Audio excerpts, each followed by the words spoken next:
সকালে কাজের চাপ কমাতে আমি এই কাজগুলো করে রাখব।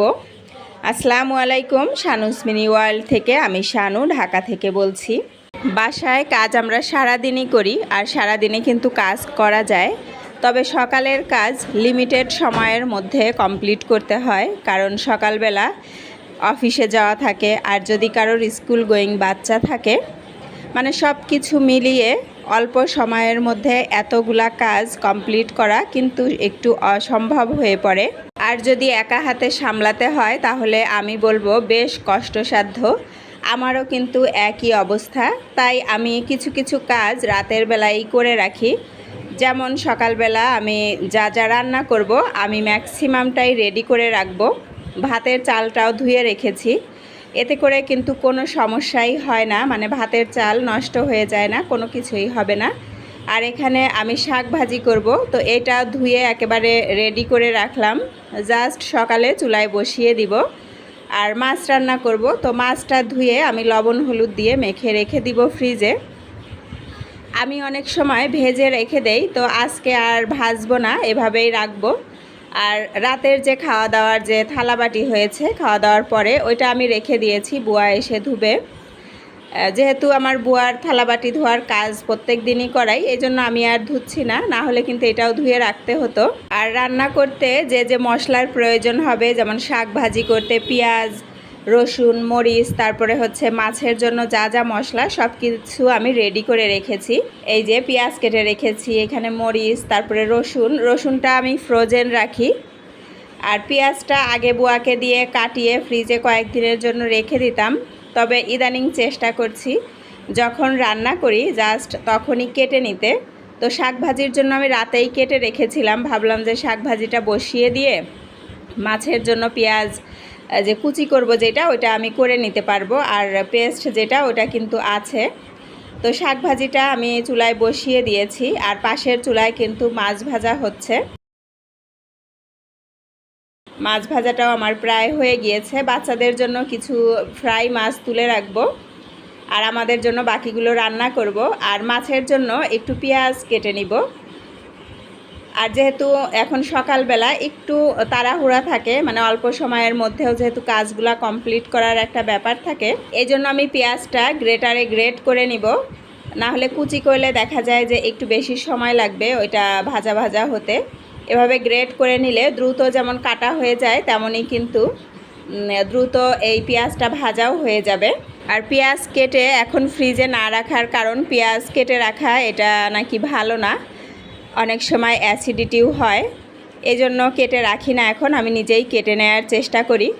আসলে ফ্রোজেন তো অনেক জিনিসই খাই, তো কিছু কিছু জিনিস যদি যখন করব আর কি কাজ, তখনই যদি করে নেই তাহলে ভালো হয়। আসলে সময়ের অভাবে কিন্তু আমরা করতে পারি না যে ফ্রোজেন জিনিসই আমাদের খেতে হয় শেষ পর্যন্ত। তো কথায় কথায় আমি কিন্তু মাছের মশলাটাও কষিয়ে নিয়েছি, তো মাছটা দিয়ে জাস্ট এখন রান্না করে নিব।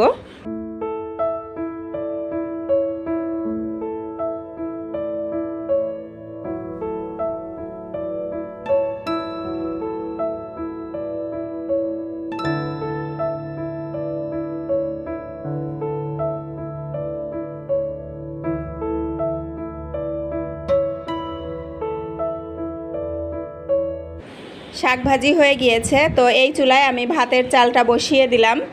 আপনাদের একটু দেখিয়ে দিচ্ছি, চালটা জাস্ট একটু হালকা ফুলে যায়, তো কোনো সমস্যা হয় না, এটাতে কোনো স্মেলও নাই। এখন মাছটা নামিয়ে একটা ডিম সিদ্ধ বসিয়ে দিব।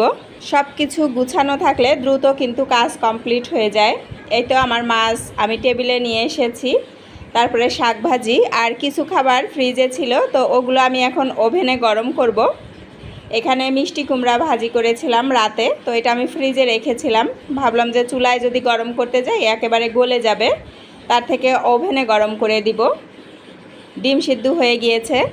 আর আমি একটা কাজ করি, আমার যেহেতু প্রত্যেক দিনই ডিম সিদ্ধ করতে হয়, তো আমি মাঝে মাঝেই এই গরম পানিটা সিঙ্কের এখানে ঢেলে দেই। এতে করে হয় কি যে এই পাইপটা একেবারে পরিষ্কার থাকে, মানে এক্সট্রা সময় বা আলাদা করে এই কাজটা আর করতে হয় না যে এই লাইনটা আবার পরিষ্কার করব। মাঝে মাঝেই যদি এই কাজটা আপনারা করেন, দেখবেন যে এখানে কখনোই পানি আটকাবে না।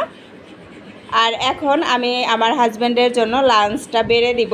তো এই কাজগুলো ছাড়াও যদি স্কুল গোয়িং বাচ্চা থাকে তো তাদের ব্যাগ গুছিয়ে রাখা, পানির পট, এই কাজগুলো কিন্তু রাতের বেলায় করে নিতে হয়। আমার বাচ্চা আছে তো আমি এগুলো করি, এগুলো আর আপনাদের সাথে শেয়ার করলাম না, মুখে বললাম যে এই কাজগুলো আমি করে রাখি যাতে সকালে তাড়াহুড়া না থাকে। তারপরে ওদের যে স্কুলের ইউনিফর্ম সেগুলো রেডি করে রাখি, আমার কাপড় সব কিছু আমরা রেডি করে তারপরে কিন্তু রাতে ঘুমাতে যাই। আর সকালবেলা কিন্তু ভাতের সাথে সাথে আমার রুটি বা পরোটা এগুলোও করতে হয়, তো এগুলোও কিন্তু আমি রাতে রেডি করেই রাখি, অথবা কয়েকদিনের জন্য বানিয়ে তারপরে ফ্রোজেন করি, ডিপ ফ্রিজে রাখি। আমি যেভাবে আমার কাজগুলো গুছিয়ে করি সেইভাবেই কিন্তু আমি আপনাদের সাথে শেয়ার করলাম। আমি কিন্তু বলছি না যে আপনারাও এভাবে ফ্রোজেন করে তারপরে খাবেন। আসলে ফ্রেশ জিনিসের একটা আলাদা টেস্ট, যদি সবাই পারেন ফ্রেশ খাবার খাবেন ফ্রোজেন না করে, এতে করে আপনার শরীরটাও ভালো থাকবে, মনটাও ভালো থাকবে। আমরা কিন্তু পড়েছি যে স্বাস্থ্যই সকল সুখের মূল। আমি আজকের মতোই এখান থেকে বিদায় নিয়ে নিচ্ছি। আল্লাহ হাফেজ, আসসালামু আলাইকুম।